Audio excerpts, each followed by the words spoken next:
Play. There we go. All right.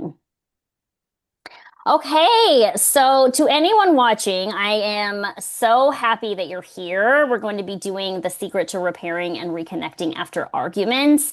So I'm going to give you everything and probably more than you needed today, to help you repair after arguments and reconnect in ways that maybe you never have before, but desperately need to. As a special thank you to coming live, you do get some special gifts at the end just for being here with me today. So I'm going to talk about those in a second. All right. So you got married to feel like you belong. You got married to feel cared for. There we go. You got married to feel cared for and valued by someone else. You got married to create a solid family, one where you're parenting together, where you're doing life together. You got married to have someone carry the load with you. You got married to feel safe and secure, to get out of the stress of going on dates that might actually be terrible. I seriously have some of the worst first date stories ever. You got married to be happy.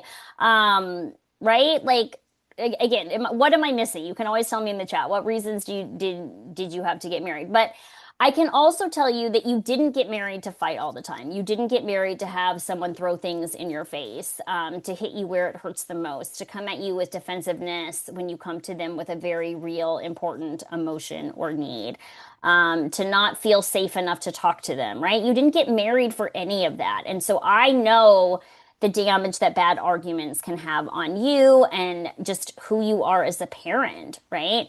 Um, I don't know about you, but like trying to be present with your kids after you've had an argument, or even go to work and pay attention and be productive after your, like post fight. And it just, like me at least, it really impacts me in so many ways. I get anxiety in the pit of my stomach that I can't ignore. I'm distracted. I'm unhappy. I'm not fully present, even when I want to be. Like, I know I'm not the parent when I'm feeling disconnected and fighting with my spouse. So, ultimately, I know that every time you have an argument that isn't resolved, it breaks trust. It creates distance between the two of you. It makes it that much harder to recover from. And you feel alone, even when you're married, which isn't what you got married to do. So, who am I? I'm Dr. Lindsay Kavanaugh. I've worked with hundreds, maybe even thousands of couples at this point, and I know what works and what doesn't. I know what gets in the way and how to get around it. I see the damage that can be caused by unresolved arguments, and I see how this negatively impacts people. I know how much it impacts every single part of your life. Um, and that's why I want to help today. But why me? So, yes, I do have a PhD in psychology and I've worked with a lot of couples, but mostly I've been married for 12 years and we've been together for 18. And I thought that I had this great relationship, this great marriage. And then 7 years ago, we started having kids and everything changed for us. It seemed like overnight we were completely different people and we had so many things to fight about. I didn't feel like he cared about me. I didn't feel like he understood the mental load and what I was, dealing with. My needs completely changed after I had kids. I needed more alone time than ever before. I needed more assistance than ever before. I needed less physical touch than ever before. But the problem was I didn't know, or I didn't have the words in that moment that I needed any of this stuff. Like, all I knew was that I was unhappy. And when I would try to talk to him about this stuff, like, I just didn't have the language and it didn't work. My spouse is in the military and he's like the epitome of a logical guy. He will avoid emotions at all costs. And emotions, my emotions especially, like, still aren't his favorite things. But how we relate to each other now is so insanely different because we have these processes in place that I'm going to talk to you about today. So, but back then, when I was unhappy and coming to him, I got the exact opposite of what I needed. I got a lot of defensiveness. I got a lot of invalidating statements like, you just shouldn't feel that way, or, just get over it, or I guess I'm just not a good husband. And so we had all of these like perfect family pictures, but I felt really alone and we were never solving problems. So I was like really losing hope. I didn't feel like I was ever going to be happy with him. I worried that we weren't going to make it, which as a marriage psychologist was embarrassing, right? Like, I think our society put so much failure into that, and I was feeling that so much. I didn't want to break up our family, but I also couldn't just stay and be unhappy anymore. We would fight, and instead of solving anything, we would feel more apart than ever. And now I can see, based on all of my work with couples and research, that we were in what I call marriage shutdown, but there wasn't a term for it back then, and I didn't realize it at the time. But it's so common in marriages after kids, and it's that shutdown feeling that can happen when your connection is impacted by the systemic stress, the resentment, and the exhaustion that just comes with being parents. And back then, people would tell me that, oh, it'll just get better as your kids get older, which, hint that according to the research, that's not true, and what I've seen as well. Or they would tell me that I should just get divorced and find a partner that just like naturally like was good at all of this stuff, which is also really hard based on the conditioning that we have had. So, and also I picked him. I wanted him. I wanted to have this kind of life with him. So, marriage shutdown is something super normal for couples after they have kids, but no one talks about it or helps you to avoid it or gives you the tools to get out of it. And so the one thing that I had that I think most other people don't is that I have been inside of marriages for 18 years. So I've seen couples at the lowest point, the point where people couldn't even be in the same room together, where they couldn't have a conversation without getting mad at each other, where everything was nasty tones and rolling eyes and awfulness, like literally no happy moments. And I've seen those marriages change and grow, and I've seen them learn the tools and systems to be able to recover. So I knew that it was possible. I wasn't sure if my spouse and I were going to be able to make that work, but I knew it was possible. And this is also partly what's so crazy and wild to me at that time, because I literally, you know, did this stuff all the time for work, but I couldn't do it for myself because it's so hard to do this stuff for yourself. Even if you know what to do, and, it's especially hard if you don't. So it wasn't until even I was able to zoom out and even get some support for my own marriage that things started to change. But since then, I've really worked to create the exact strategy and the exact series of steps that can help couples who aren't connecting and aren't repairing to make changes. Because it's what I needed back then. Tell me what to do. And it worked for us. I think I have one of the strongest marriages of anyone I know, and this is still with my very logical, emotion avoidant spouse, whose natural tendency is defensiveness, right? Who travels a lot for the military, who would rather have just peace than anything else. Now I have a spouse that knows what the mental load is and wants to help me with it. He got home from a 6-month deployment and he said to me, like, I can still like see us in the kitchen. And he said to me, I don't really know the mental load that you're holding right now because I've been gone, but I want to, so that I can just jump in and I don't have to rely on you to do everything. Like, that's it. Like, that's the goals. Like, the fact that you even knew to say that to me, like, that is a partner. That is exactly what I wanted. And again, it wasn't happening back then, but definitely is happening now. He's recognizing me in ways that he didn't before. We are more in line with parenting, or we're at least better able to like talk the things out that we're not in line about. And most importantly, we bounce back after arguments quickly, sometimes even in the moments. And it used to take us days before, if we even did at all. My husband was the one that he would just like not ever want to talk about it again, and we wouldn't unless I kept pushing. So, I feel like I can be a parent, like I can settle in, I can play, like, because not all of this is on my shoulders. I'm not stuck in the resentment that I was back then.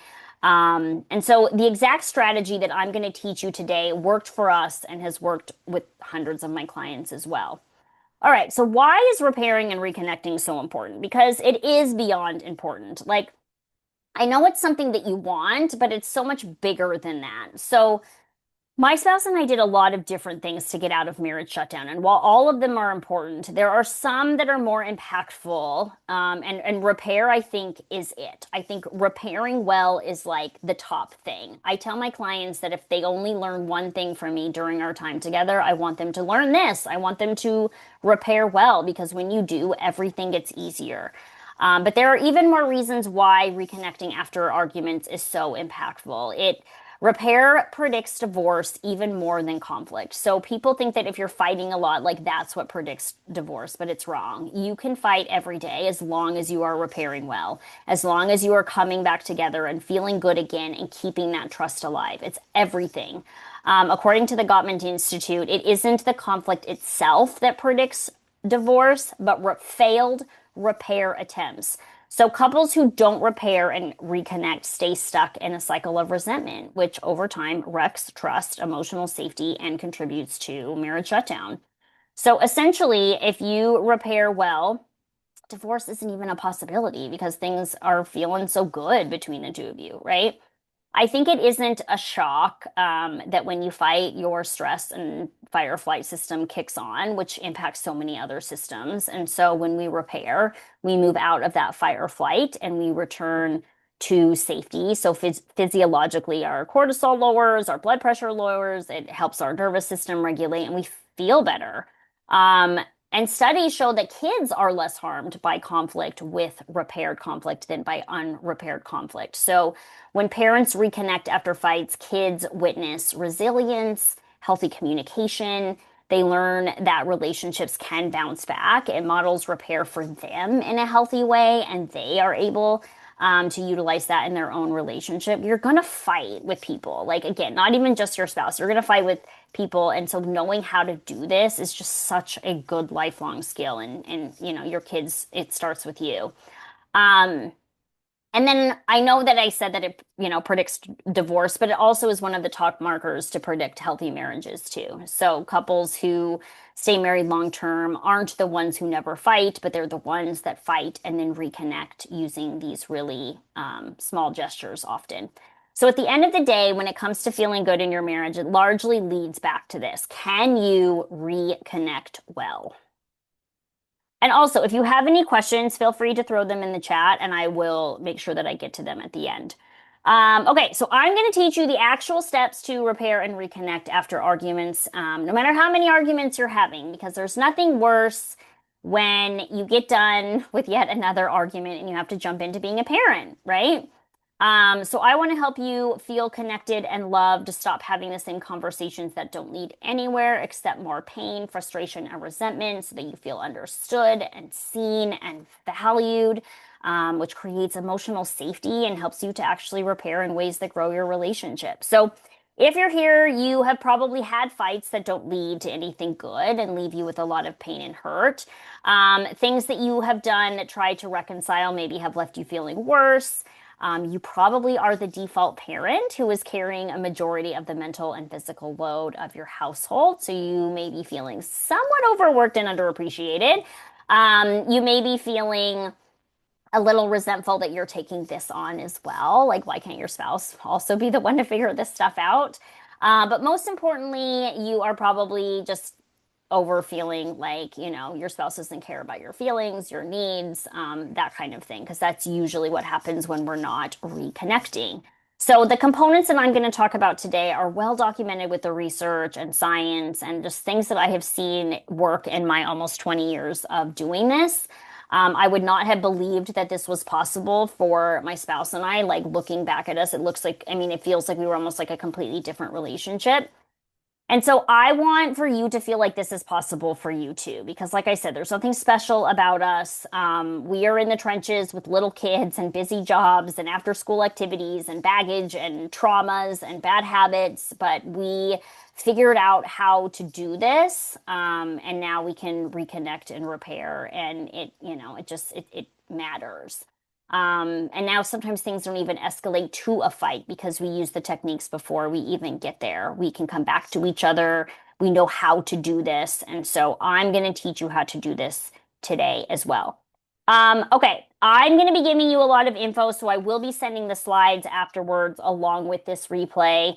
And then I'm going to give you some bonuses. So just for being here today, I'm going to give you a copy of my conversation scripts that actually bring lasting change.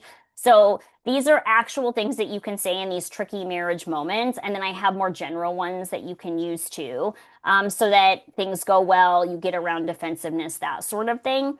And then I'm also gonna, choose one of you to give my us system to. It's worth $99. This is my basically self-guided system to help you create your emotional system. Think like, how are we a solid team? How are we on the same page? How do we feel good together? That is what this system does. And again, I'm giving one away. So all you have to do is at the very end, I'll drop the links and you'll put your email in to be in the drawing. And also just today, the government shutdown and all, for 15 days, I've decided just to do like I've never done a sale like what I'm going to do. So I am going to talk about my package. I'm going to offer 50% off. So whether you're here live or you're watching the replay, I'm going to offer 50% off of my 3-month package because well, mama needs money. We're not getting paid, but then also because I just really care about this stuff so much. So stay tuned for that at the end too. Okay, let's talk about this stuff. So I want to talk to you about how to repair your arguments and come back together in a way that feels good. Um, and what we need to know is that there is an actual process to fight fairly and recover more easily. Let's see, there we go. Okay. So I have broken this process down into 3 parts, DAA, or dynamic, apology, and action. Because here's what we usually do, right? So I'll be like, ugh, my spouse gets defensive, and if he wouldn't get defensive, then we wouldn't have these issues. Or if my spouse would just validate me and my emotions, then I wouldn't be hurt. Or if he would show up for me, then we wouldn't have all of these issues. If he took initiative to pick things up around the house so I wouldn't have to do it, everything would be fine, right? We tend to focus all of our energy on that kind of stuff. But then our spouse isn't changing these things, and it feels like we're never going to be happy. We'll never be able to come back together. But here's what we know. There is an actual system or a process to fight fairly that doesn't just involve change from your spouse that you never see. And so ultimately, in my marriage, I thought that my spouse was the problem, right? I never thought about how we were arguing or how I was bringing things up or how our entire dynamic was impacting us.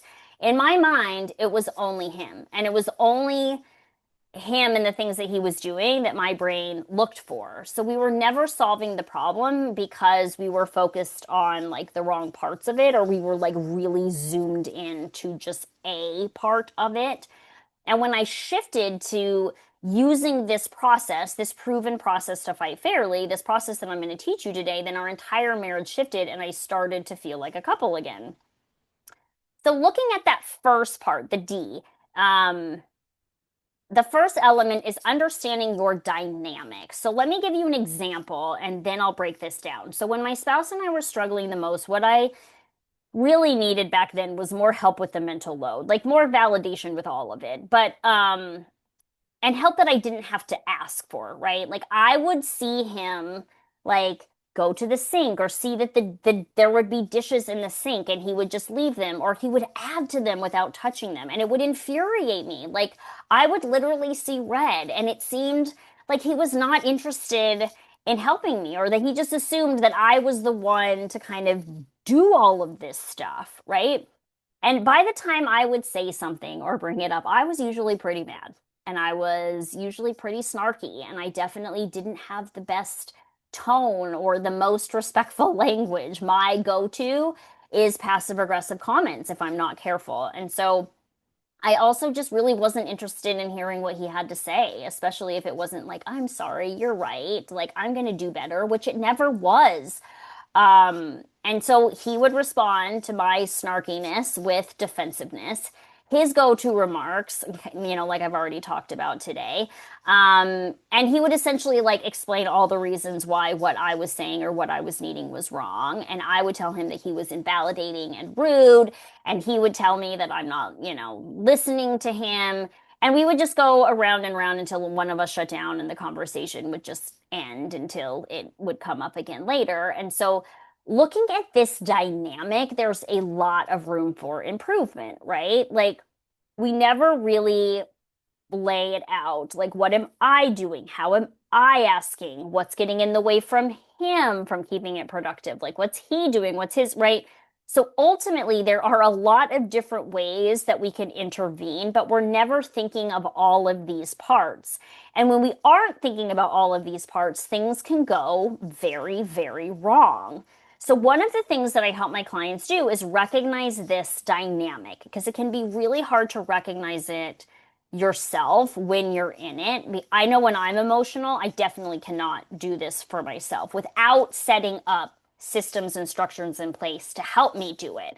And this is what I help my clients do. So, the system I help my clients put in place is what I call the shutdown spiral. And I help them to figure out what their specific shutdown spiral is and where the breakdowns are happening and where they can intervene and how they can intervene. But ultimately, you have to know that you need to do this. So if you're having arguments without repairing, you probably aren't. So the first step is to really step back and think about your dynamic, which includes your role in it, not just whatever specific issue it is that you're fighting about. So I'm going to give you an example from an actual client because I feel like this is like the most helpful to see. So I had a client who came to me with a very unhealthy conflict pattern. So if you're at all familiar with attachment styles, she had an anxious attachment style and he had an avoidant attachment style, as you so often see. And these would play out in their arguments. So something would happen and she would get angry and anxious.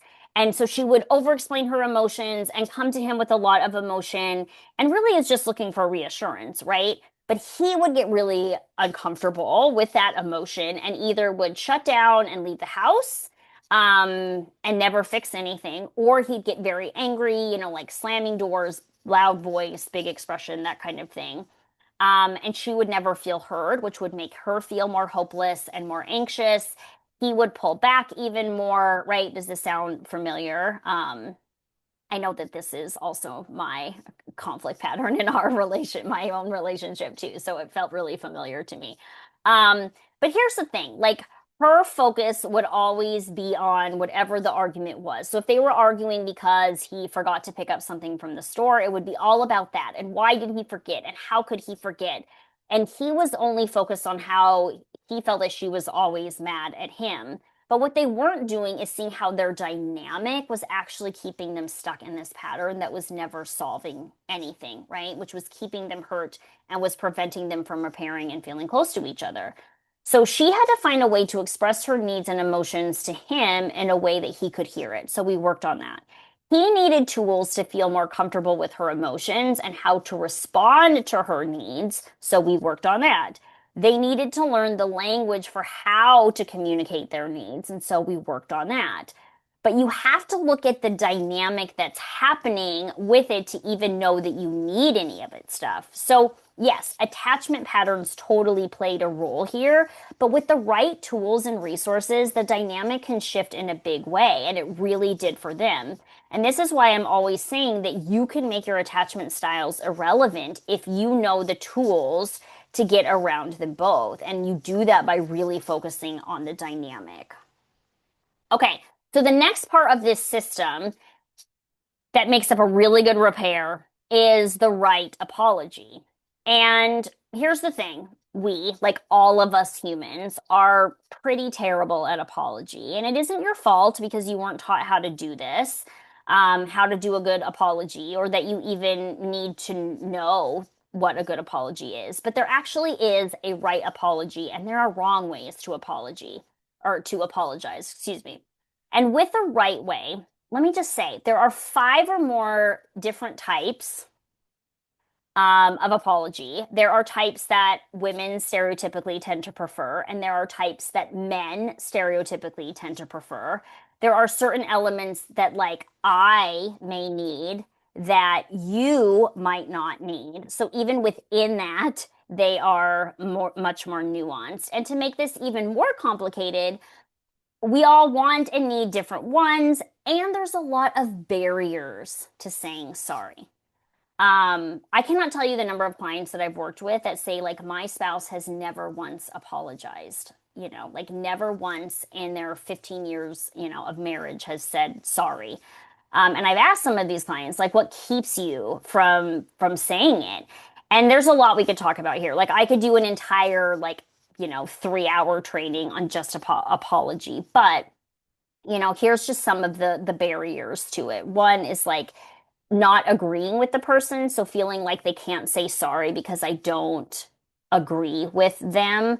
Um, I'll give you a client example whose husband came to her and said like, "Hey, when we were at the store yesterday, I felt unsupported by you," and then gave like reasons why he felt that way. And she was talking to me about like how her first reaction to him saying that to her was to get defensive. Like she didn't think that she was unsupportive, and she had all of these reasons and examples for how she was supportive. But here's the thing, whether she has examples or not, and whether she was or she wasn't, he felt unsupported. And she can validate that and take responsibility for that and figure out like what he needs. So we have kind of put like apology only happens if we agree, and then, right? Like this is just one of the barriers. So agreeing and disagreeing is something that we need to take out of the repair altogether, but it's hard to do. But it is important as we're talking about apology to keep this in mind. So the point isn't apologize at all costs, no matter what. But the point is do you know what you need to do to make amends? Do you know what kind of apology your spouse needs? Do you know what kind of apology you need? Do you know how to come back together? Do you know what needs to be said? Right? Like this kind of stuff. And are you even aware that you need to know it? Okay. The last part of a really good repair that leads to reconnection is action. So this means doing connection-based actions that matter. So the Gottman Institute has what they call the magic ratio, and it determines that for every one negative interaction, you have 5 positive interaction. And this is when you are actively fighting. So even in the middle of fights, you still need to have 5 positive interactions for every one negative. And so think about that. During your last argument, how many positive interactions did you have? Like, tell me in the chat if you want to. I can tell you that before we worked on this stuff, we had 0. If there could be like negative numbers of positive interactions, like that's where we would have been. And again, this is one of the top predictors of divorce, so much that it can predict divorce with 90% accuracy, according to the Gottman Institute. So what I do in my own marriage and what I work with in my clients to do is actions that increase that positive to negative ratio even when you're fighting. So the actual action can depend on the person and the couple, but it just has to happen. And again, it can go against our natural inclination. I was talking to a client about this yesterday, actually, and I was talking about like what action she should take to move forward. And she was like, but I don't want to do any of that. Like, I don't want to say I love you because I'm so mad and I'm so hurt. And if I say I love you, then he's going to think that I'm not mad anymore and he isn't going to take me seriously, right? Or another client who it was their anniversary, but the night before they got in a big fight and she didn't want to say happy anniversary. And ultimately, like, I get the logic. I've thought a lot of this stuff too, but not doing these actions is hurting us way more than it is helping, right? And in fact, I would be hard pressed to say that it's helping at all. So whether it's saying that you love them, um, even saying like, hey, I'm upset right now, but I want you to know that I love you and I care about you. Or giving a really great hug or saying thank you for something that they did. Like it still reminds you that this is someone that you love and it reminds them that they are in fact loved, which is something that we all need when it comes to repair and reconnection. So if you are worried that they won't take you seriously, you solve for that. Like this is something that then like that is a top priority when I'm working with clients. But you still have to do the positive actions that your marriage needs to come back together. I always tell my clients that these have to be 2 different things, right? Like we have to be doing the action separately from the other stuff. You can't only be loving and kind when things are good. And I know how hard it can be when things are hard and when you're hurt. So I help clients figure out ways that it feels good for them, but also gets them the results that they need. Okay, So overall, when it comes to repair and reconnecting, focus on DAA, your dynamic and how you're influencing each other, not just your spouse, and make sure that you're intervening in ways that brings you together instead of keeping you apart. Your apology and that you're doing them for one, but make sure that you're doing the right one, an effective one, and that you're talking to your spouse about the kinds of apologies that feel good to you, and that you are doing actions that matter even when you are mad and low on energy and motivation. Okay, component number two. I know that was like three components for number one. Not all of them will have that.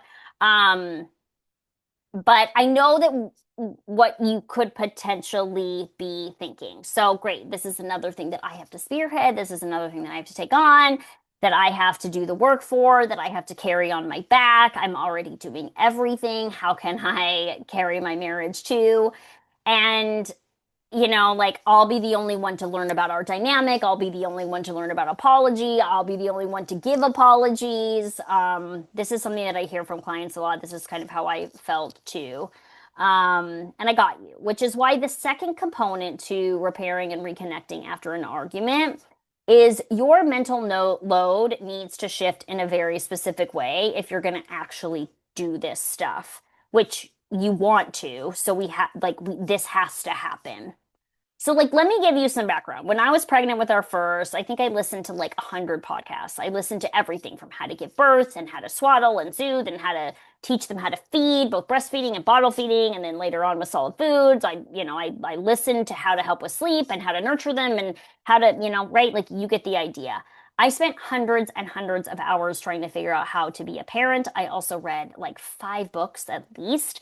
And I had like learned this stuff in school too. And guess how many podcasts or books or, anything that my spouse consumed, right? Zero. I even bought him some, but he did not read them.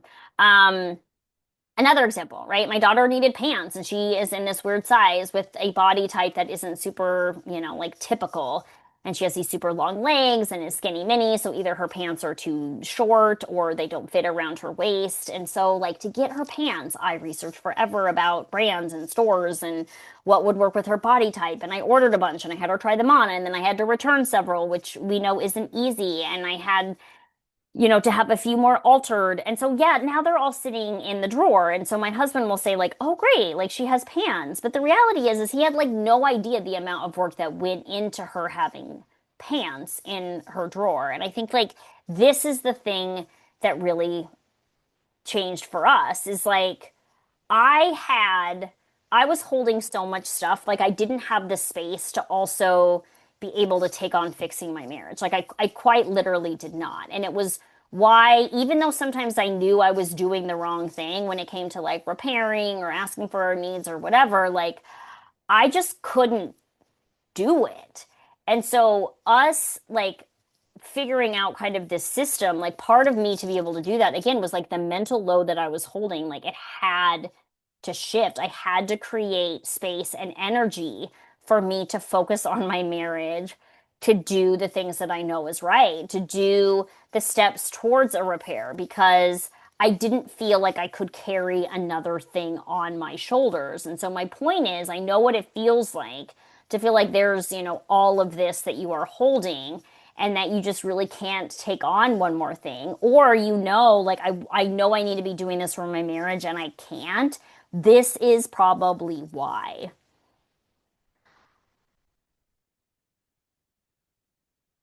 So the reality is that again, this keeps people from repairing and connecting more than we want to admit. Not only our like lack of capacity, but the thought of like, I don't want to be the one to do it, right? Like both of those things really matter.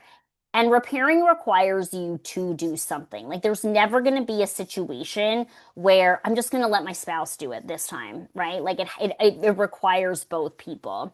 But let me also be very clear that in order to repair and reconnect in ways that truly matter, like your mental load has to shift, but potentially not in the ways that you think, right? So often we just think like adding more. Okay, I'll take that on too. I know this is important. I'll do that as well, right? And then all of a sudden we're like so weighed down.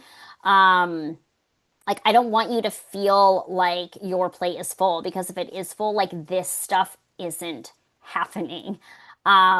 The second component towards a super healthy and meaningful repair is just recognizing that changes need to be made here. Not only like with what you're thinking about the repair, but also like, oh, I can't do this stuff because I need to maybe create a new system for how we're managing things. Oh, I need to, delegate, blah, blah, right? Like that, this is something that I'm working a lot with my clients. That if you're adding something like connection or repair, you might have to take something off in order to do it. And I know the pressure that you might be feeling because maybe it feels like there isn't anything that you can take off your plate. And marriage usually is the first thing that comes off the plate to deal with the kids and household and all of this stuff. But I also talk to my clients about how this actually might be the thing though that's keeping you stuck, and we can get stuck in that trap of the only way my marriage gets better is if I take this on. But if you don't have the capacity to take it on, so it doesn't, then nothing happens, right?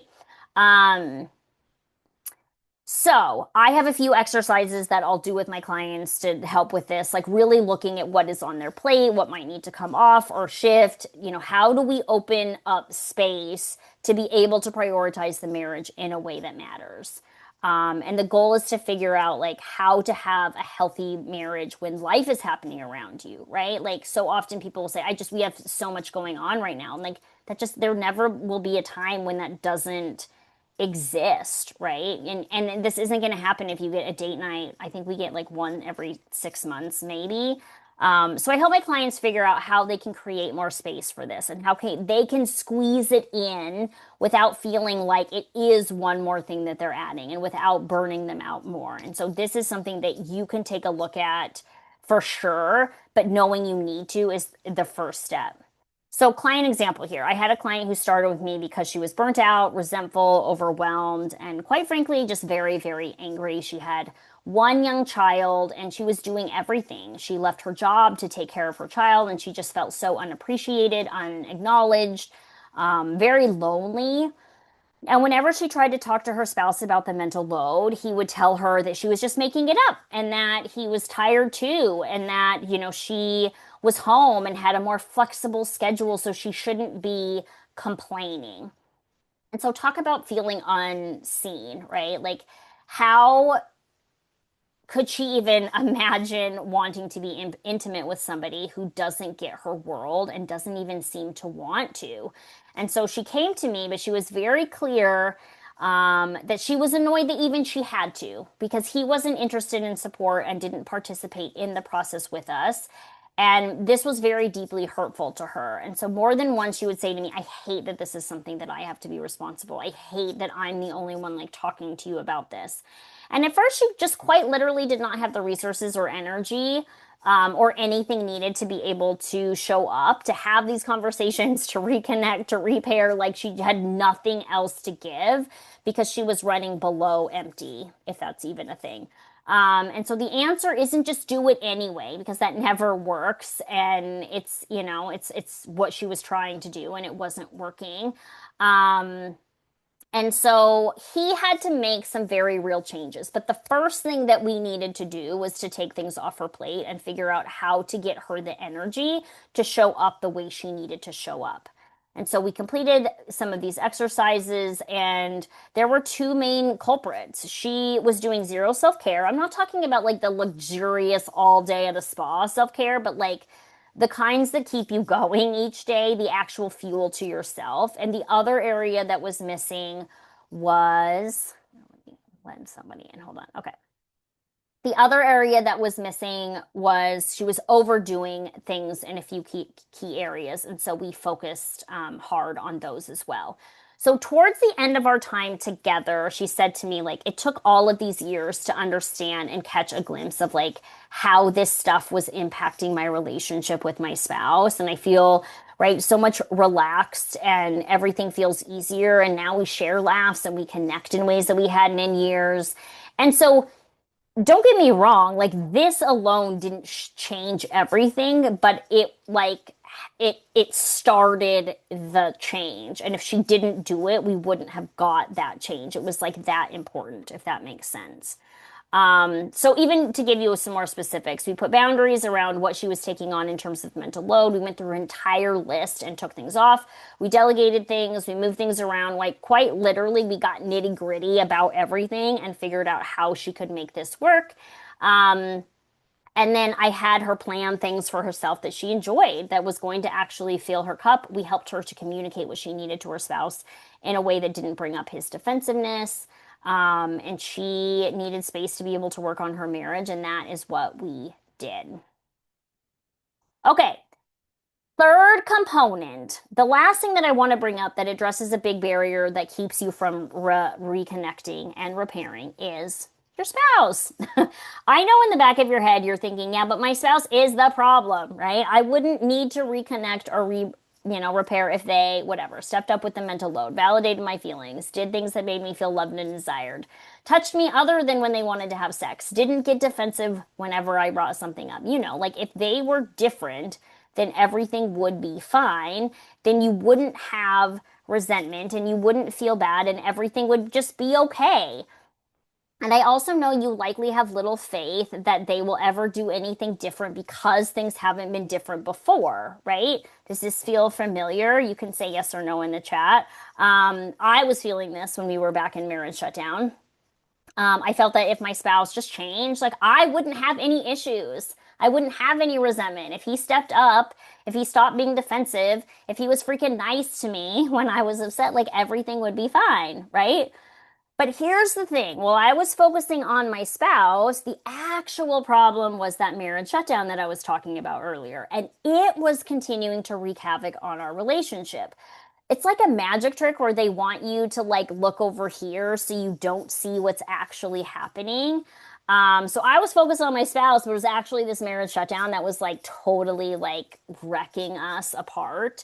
When we're frustrated with our spouse, it quite literally changes the way we view our spouse, and it can impact our mindset, our perspective so much that now our brain only looks for evidence to support why it's his fault. It's called confirmation bias. It's something that we all do. It's one of those shortcuts our brain makes, but it looks for information that confirms our belief. So if I think my spouse doesn't care about me, which is what I thought back then, my brain was only looking for information and confirmation that that was true. Like when he would walk by those piles that I would leave on the stairs and expect me to do it, when he would forget to do something that I asked him and he said that he would do, like when he would get defensive instead of comforting me. And at that time, he was giving me a lot of material to work with. But it was this filter because my brain wasn't noticing the things that he was doing. It was only noticing the things that he wasn't. And I also wasn't looking at how much, my own behavior, actions, and mindset was impacting the dynamic. Here's that dynamic that we were talking about earlier. I wasn't looking at the systemic stress and how that was impacting us. I wasn't taking into account that we were in marriage shutdown.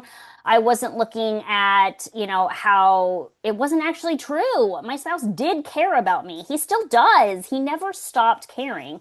He just didn't know how to support me back. He didn't have the tools to validate me back then. He didn't know what the mental load was. He didn't know how to talk to me about it. He didn't know what to look for. He had no idea, right? Like we just didn't have any of the stuff. So he cared. It just wasn't being communicated to me in the way that I really, really needed. But my focus on him being the problem was keeping me stuck, was keeping us stuck in marriage shutdown, and was keeping us from repairing and reconnecting in any meaningful way, right? In reality, it needed to be us two against marriage shutdown, us two against the systemic stress and mental load. It needed to be us against the world, not us battling each other. And this is usually when I see the biggest shifts with my clients, when they can shift to the two of us versus marriage shutdown, the two of us versus this thing. Like literally, it's a physical shift that I can see and feel, and they can too. And one of the things I talk to my clients about all the time is how the problem in your head might not actually be the problem at all, or at least be the main needle moving problem, and focusing on the wrong problem might actually be the thing that's keeping us stuck. So the first thing that we really needed to do was to be able to come back together and repair and reconnect and identify the actual problem. And once you have the actual problem, then you can figure out the tools that you need to solve it. And it's hard to repair and reconnect when the problem is still happening, right? Like when I wanted my spouse to care and it didn't seem like he did. I didn't want to connect with him. I didn't want to get close. I didn't want him in my inner world. I was mad and I was hurt. And so figuring out the right problem and solving the right problem or knowing what we needed to solve for was a huge part in us being able to reconnect and actually repair in a meaningful way. He was repairing the damage of not supporting me in the mental load, even if he didn't know he needed to at the time. And I was repairing the very unhealthy ways that I was expressing my resentment at that time and the hurt that I was causing. But before we could get here, we needed to know that this was the problem that we needed to solve. This was really something that I dive into with my clients. Not only identifying the actual problem, but looking at how not knowing the problem has impacted them as a couple, and also as individuals. But you need to know that you have to zoom out to do this. And again, support is, it's easier for me to see that for them than it was even to see what was going on in my own marriage. Somebody else had to point that out to us. All right, client example. So I had a client who came to me when she was a new mom. I think her child was about 10 months old. She was feeling really unloved, really unsupported. Her spouse was playing a lot of video games, and she was just feeling really neglected and alone in parenting and in life. And she had a lot of evidence to support this. Like she would ask him to participate, and he would just continue to play his games. Or she would asked to talk more about emotions, and he would say that he wasn't comfortable with that. And at the end of the day, she felt like he didn't care. And she worried that he would just never be the partner that, she genuinely wanted and needed. And look, he needed to change. The goal wasn't to make her okay with everything that she wasn't getting, but they weren't repairing because the wound was still there. And the wound was still there because she thought it's because he didn't care enough to do the things. I mean, she wasn't getting anything different. But at the end of the day, the problem was a knowledge gap. He had no idea how to support her with the mental load. He had no idea how to support her emotions. He wasn't comfortable with him due to his own childhood, and emotions were scary and triggering. He needed to learn these things. Like this had to happen. But she couldn't stop then, and he couldn't stop until you know what I mean? Like, so she would get really mad at him after arguments and wouldn't say, I love you, and she wouldn't give hugs. And, like it just created this dynamic, that just wasn't very healthy. It was like kind of now a chicken and egg sort of thing. And what we did was like, hey, you guys first of all need to just team up here, right? You need to be a solid team. Right now you're a solid team versus this mental load that neither of you know how to talk about and neither of you know how to support each other with, right? Like, but you have to do this as a team together. And the results were amazing. Like, literally, changes started to follow very quickly because all of a sudden he was like, oh, it's not just like me being a bad husband. There are things that I can do. And she would talk to him in different ways, right? Like, it just changed super fast. He started to initiate things with the mental load. Before he would play video games, he would check in with her. They were connecting more, having deeper connections, conversations, which was her major thing. They hadn't seen change in years, and now all of a sudden there was change. But the only way it happened was because they teamed up against the actual problems and they learned the tools together. Okay, so this sums everything up that I've talked about today. There is an actual process proven to fight fairly and recover more easily. It isn't something that just naturally happens or is ingrained in us to do. And we rarely do this without putting it in intentionally and putting even like safeguards in place to make sure we do it when we're emotional. Your mental load has to shift in specific ways in order to give you the energy and capacity you need to show up and repair in meaningful ways. This can't be something that you carry on your own or that you just add to your already like full plate. And you have to focus on the right problem, which I'll tell you a secret is very rarely just your spouse. I'm not saying that they don't need to change, but usually it's so much more complicated than that. It's only going to be solved if you can kind of come together as a team to be able to do it and then fight against whatever it actually is. But what I want you to walk away with is this bonus tip, and that is that you have to decide that you want to repair and reconnect. So often, even when we say that this is what we want our spouse to do it to us, but like, I don't want to be the one to say sorry first or whatever, right? Like I might say I want to reconnect, but then I walk around all huffy and passive aggressive and I'll roll my eyes and I'll make snide comments like that. This is my default if I'm not like careful. Or I focus on how terrible he is and I don't do anything that would help us repair either. And so the point is sometimes that you just have to want to repair. And to do that, you have to decide, I'm just going to do it anyway, even if I'm hurt, even if I'm sad. I want to connect with my spouse. I want to feel close to him. I want to have things feel good again. And so just deciding to take those steps. So I want you to imagine like feeling really loved and supported by your spouse. I want you to imagine, right, like knowing how to improve your marriage, feeling like the workload was more equitable, more supportive. You can actually talk about the mental load without fighting. Um, feeling validated by each other. Imagine having fewer fights that leave you exhausted. Imagine support. Like if your spouse came to you like mine did and said like, "Hey, I want to know what you're carrying and I want to hold it with you," right? Like without you having to tell him to do it. Like I'm telling you, it was like the best moment of my marriage. I will remember it forever. So here's really how I see is you have two options, right? You can try to kind of do this on your own. You can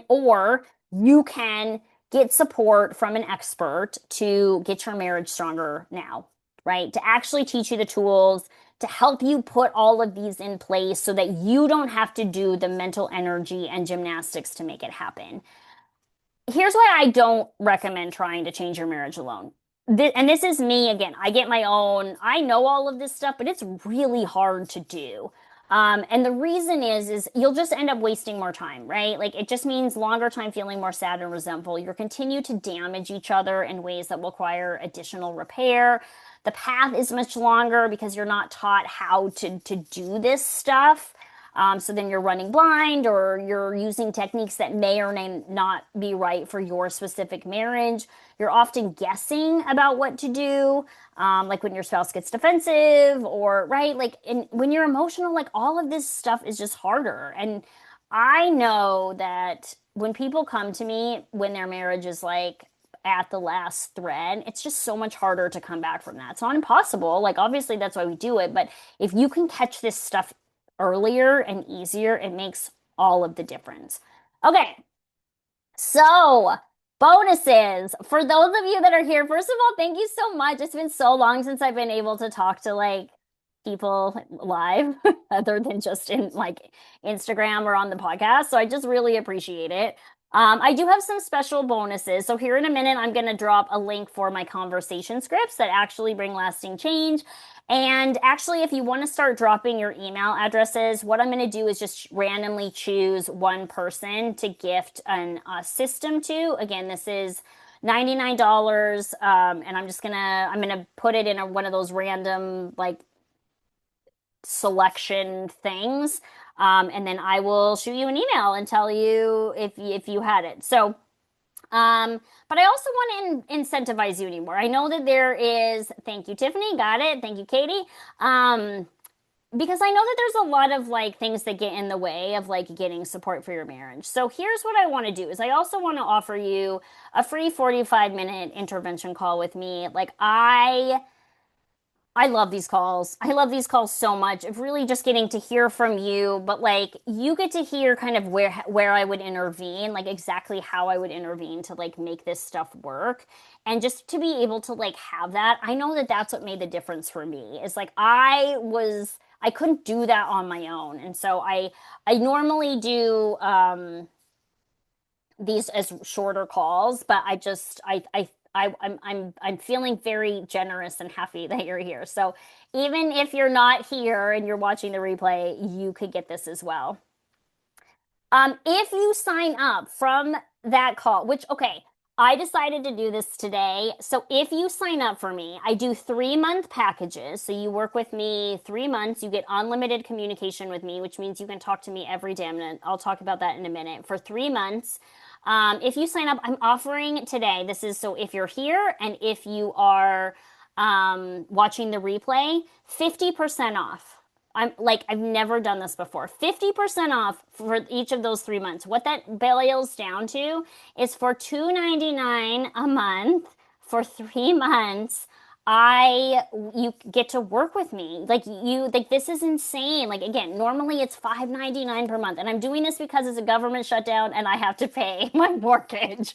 But also I just am that passionate. But you'll also get, if you sign up for one of these, I have a mini course on how to help your partner shift. So this is also something that I will just throw in for free. That is also a $5.99 value. Like I just really want you guys to like get support, and whatever I can do to help you get there is the best. So I have the best and easiest way for you to get support. I want support to be just part of your life instead of you having to carve out time, even though I made you do that for this.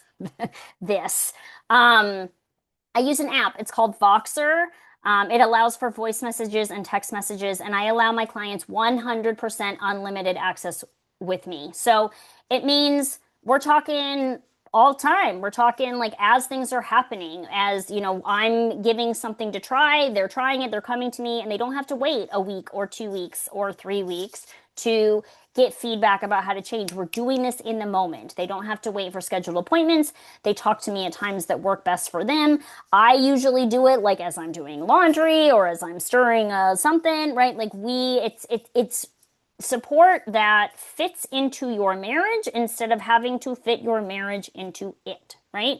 We troubleshoot it right away instead of like having to wait for next appointments. You don't have to worry about making time. I mean, it's just we're making really big changes in the simplest way possible. I will never go back to traditional therapy. This works so much better. I just won't do it. So, um, you would get that what I'm saying I'm giving like half off. You're getting this. You're getting me unlimited for 3 months in this way. And if you also can just try it out for 2 weeks if you don't know if this is something you're gonna like. You can try it out for 2 weeks and see. But most people like really, really love this. They like how it fits into their life instead of having to fit your life around it. And it's also what I want to teach you to do in your marriage, right? I don't want you to only be working on your marriage when you have a date night or carving out time. It's kind of like that was like my main second point, right? We got to like figure out how to do this with the capacity that you have. People also like that, get the support when they need it instead of having to wait for appointments. And like I said, I'll never go back to traditional therapy. And no one out there with my experience or my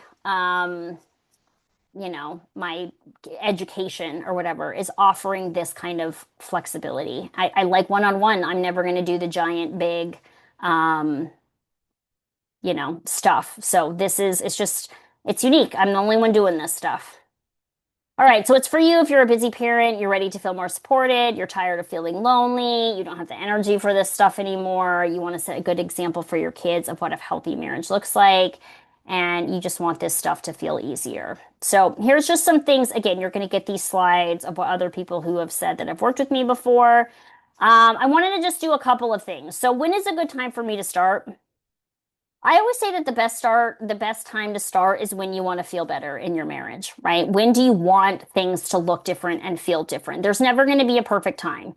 Just like there's never a perfect time to have kids, there's never a perfect time to start. But what I also know is if you don't start, like that change doesn't come. There isn't going to be a time when things are easy or slow down, right? Like it's just, it just, it, when do you want results? Um, I do know that there might be times that things, financially might be better. Like again, I know that like for us with all this government stuff, we personally are very impacted by it.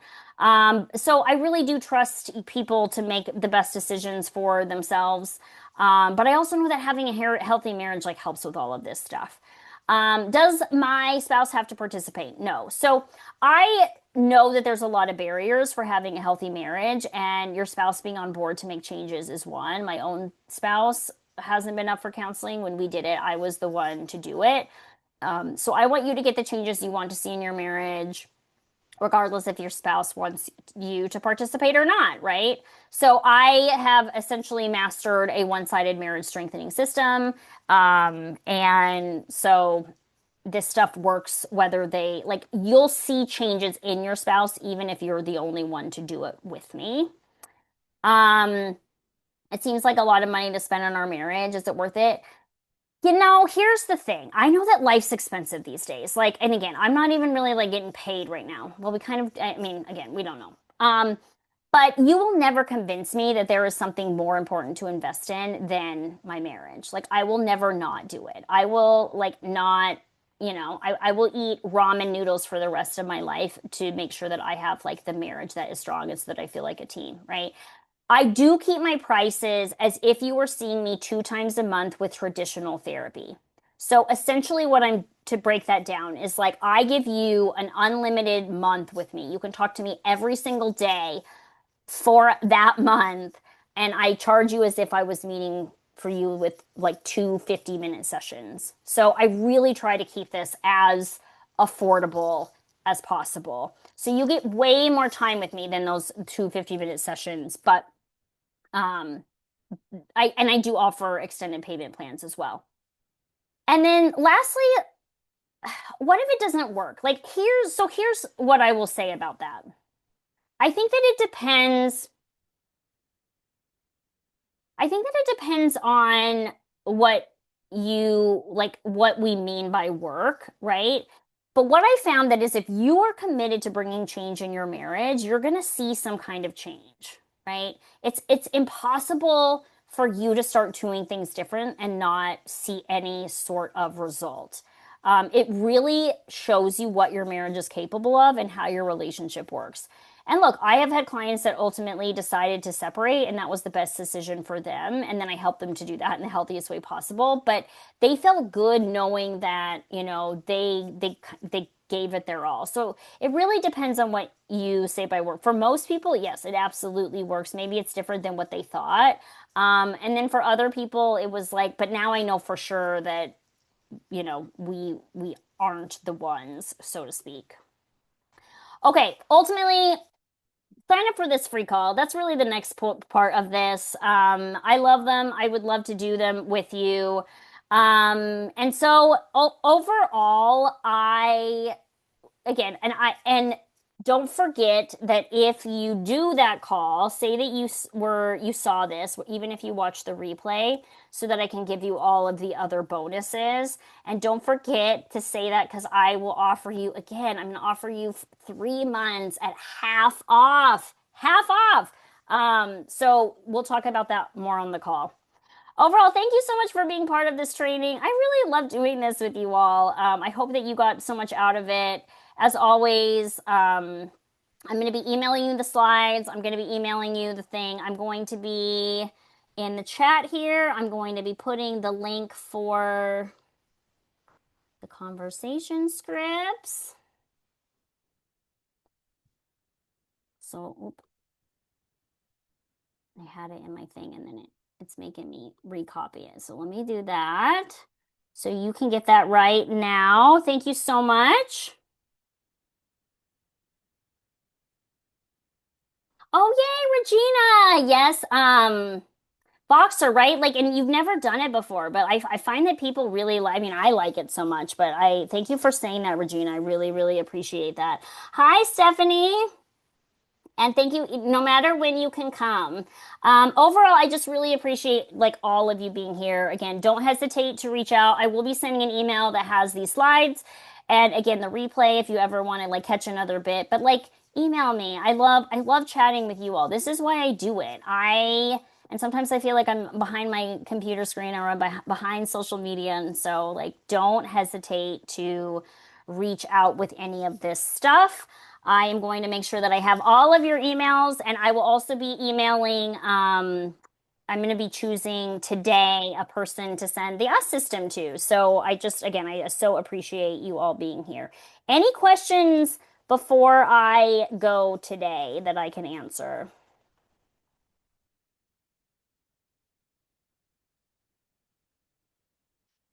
Hmm,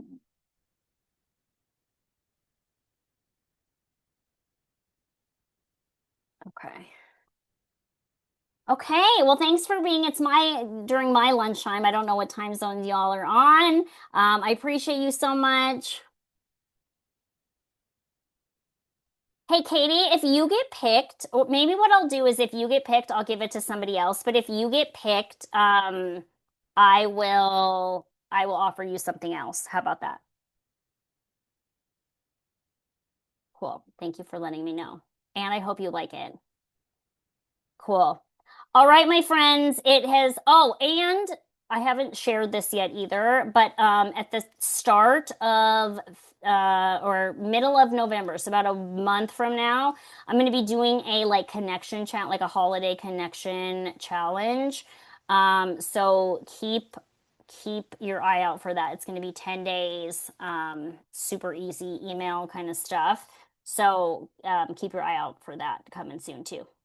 Okay, friends, it's been so good doing this with you. Have a good rest of your day.